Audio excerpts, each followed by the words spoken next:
Hello दोस्तों, नमस्कार। स्वागत है आपका अपने यूट्यूब चैनल पर। आज मैं आपको श्री कृष्ण भगवान और सुदामा की एक अनोखी और बहुत ही रोचक कहानी सुनाने जा रही हूँ। वैसे तो आपने कथाओं में, वीडियो में अक्सर ही ये सब सुनते रहते होंगे, लेकिन श्री कृष्ण भगवान की लीलाएं जितनी भी सुनी जाए उतना ही कम है। इसमें भी श्री कृष्ण भगवान ने सुदामा के साथ एक अजीब लीला रची।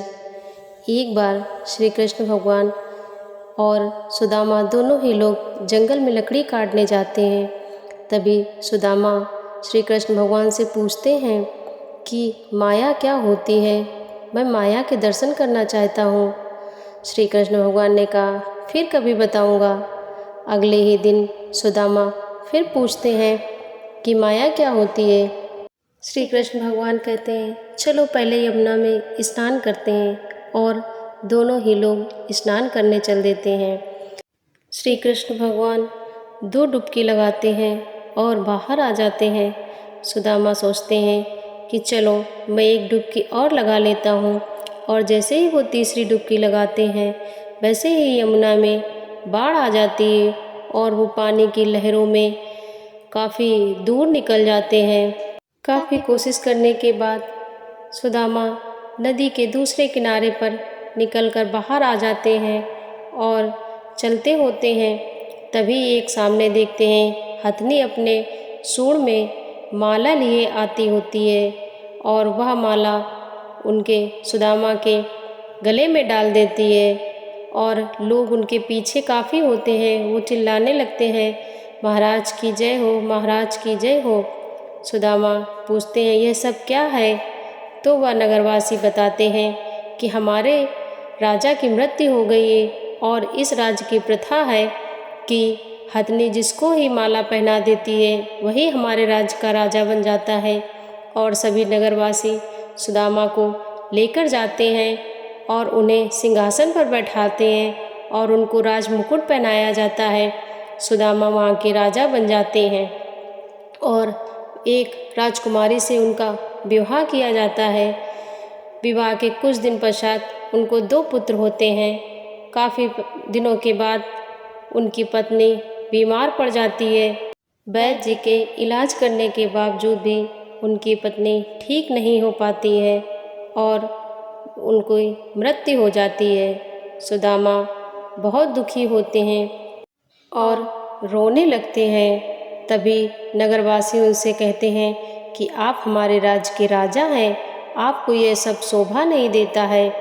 आप, क्योंकि इस राज्य की प्रथा है कि अगर पत्नी मर जाती है तो पति को भी साथ में चिता पर लेटना पड़ता है और उनको भी परलोक की यात्रा करनी होती है। अब सुदामा बहुत ही चकित रह जाते हैं और कहते हैं, ये कैसा नियम है? मैं तो तुम्हारे नगर का वासी नहीं हूँ, मेरे ऊपर ये नियम नहीं लागू होता है। तब नगरवासी कहते हैं, अगर आप मेरे राज्य के राजा बन सकते हैं तो आपको ये प्रथा भी निभानी पड़ेगी। सुदामा तो अपनी पत्नी की मृत्यु की बात भूलकर उनके तो हाथ पैर फूलने लगे और वह सोचने लगे कि अब मैं इससे कैसे बच सकता हूँ। सुदामा सोचते हैं कि मैं इनसे कैसे प्राण बचाऊँ। वह बहुत ही दुखी हो जाते हैं और लेकिन उनके नगरवासी उन पर काफ़ी दबाव देते हैं और उन्हें घेर लेते हैं। कहते हैं कि आपको ये प्रथा माननी ही पड़ेगी, क्योंकि आपने राजा बने थे और हमारे यहाँ की यही प्रथा है। सुदामा का कोई बस नहीं चलता है और वह मान जाते हैं। फिर उनको नदी में यमुना में स्नान कराने के लिए ले जाते हैं, और वह जैसे ही डुबकी लगाते हैं और डुबकी लगाकर बाहर आते हैं तो देखते हैं कि सामने श्री कृष्ण भगवान खड़े थे और वह सैनिक गायब हो चुके थे। वह निकलकर तुरंत ही बाहर आते हैं और बहुत ही फूट फूट कर रोने लगते हैं। इधर श्री कृष्ण भगवान हंसते हैं और सब कुछ जानते हुए कहते हैं, क्या हुआ सुदामा? सुदामा कहते हैं कि जो मैं देख कर आया हूँ वो सत्य है, या मैं जो देख रहा हूँ वह सत्य है।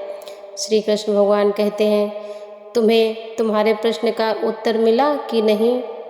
सुदामा कहते हैं, प्रभु मैं कुछ भी नहीं समझ पा रहा हूँ, ये कैसी लीला है। तभी भगवान कहते हैं कि जो तुम देख कर आए हो उसे ही माया कहते हैं, और जो तुम सामने देख रहे हो ये सत्य है। जो मुझे देखता है, जो मुझे अनुभव करता है, उसे माया कभी छू भी नहीं पाती है, वह हमेशा माया मुक्त रहता है। कहानी अच्छी लगी हो तो लाइक करें और प्रोडकास्ट शेयर करें।